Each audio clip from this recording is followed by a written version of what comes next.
बरसात की वो रात थी जब हर बूंद जैसे कोई दबी हुई दुआ बनकर जमीन पर गिर रही थी। पहाड़ों के बीच बसा पुराना गांव धवलपुर। यहां वक्त थम सा गया था। गांव के किनारे पहाड़ी की चोटी पर खड़ी एक हवेली, जिसके बारे में लोग कहते थे उस घर में कोई आत्मा आज तक चैन से नहीं सोई। आरव, मशहूर लेखक, लाखों दिल जीत चुका था, मगर अपनी जिंदगी हार गया था। उसकी पत्नी माया की सड़क दुर्घटना में मौत हो चुकी थी। तब से उसके शब्दों में जज्बात नहीं बचे। थका हारा उसने सब कुछ छोड़कर धवलपुर का रुख किया। गांव से दूर वही वीरान हवेली उसने किराए पर ली। गांव वालों ने चेतावनी दी, मगर उसने इसे अफवाह मानकर अनसुना कर दिया।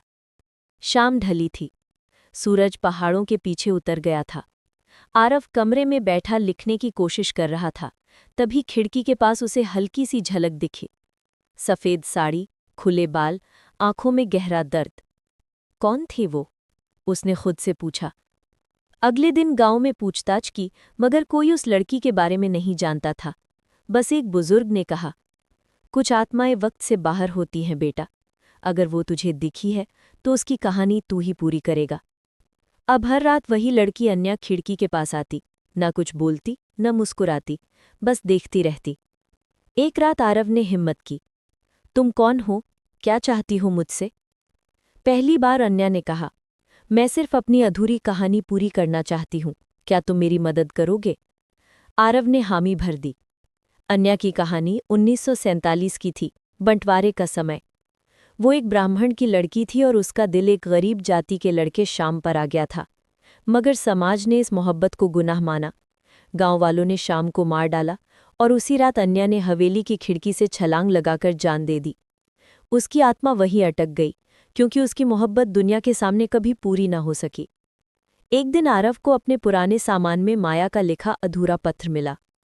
प्रिय आरव, अगर मैं कभी तुम्हें छोड़ जाऊं तो किसी ऐसी आत्मा की कहानी पूरी करना जो दुनिया से बिना कहे चली गई हो। यही मेरी आखिरी ख्वाहिश होगी। आरव की आंखें भर आईं। उसे सब समझ आ गया।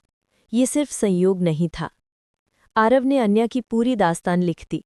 अधूरी आत्मा, शाम और अन्या का प्यार, उनका संघर्ष, उनकी पीड़ा। उपन्यास छपते ही लोगों के दिलों को छू गया। हर कोई रो पड़ा, उस मोहब्बत को पढ़कर जो जिंदा रहकर भी जाहिर न हो सकी। और उसी रात हवेली की खिड़की पर अन्या आखिरी बार दिखी मुस्कुराती हुई।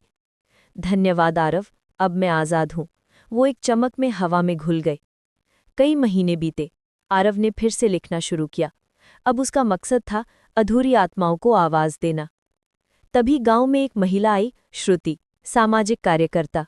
वो उन भूली कहानियों पर काम कर रही थी जो इतिहास के पन्नों में दब गई थी। आरव और श्रुति मिले। उन्होंने मिलकर नई किताब शुरू की, मौन कहानियाँ। हर आत्मा को मुकम्मल होने के लिए सिर्फ एक श्रोता चाहिए होता है, जो उसकी दास्तान सुने, समझे और उसे अमर कर दे। जो कहानियाँ कहती हैं मैं अधूरी हूँ, शायद वही हमें पूरा कर देती हैं। अन्या को मुक्ति मिलती है। आरव अपनी टूट चुकी जिंदगी से निकलता है। माया का आशीर्वाद उसे मिलता है। श्रुति के साथ मिलकर वो अधूरी कहानियों को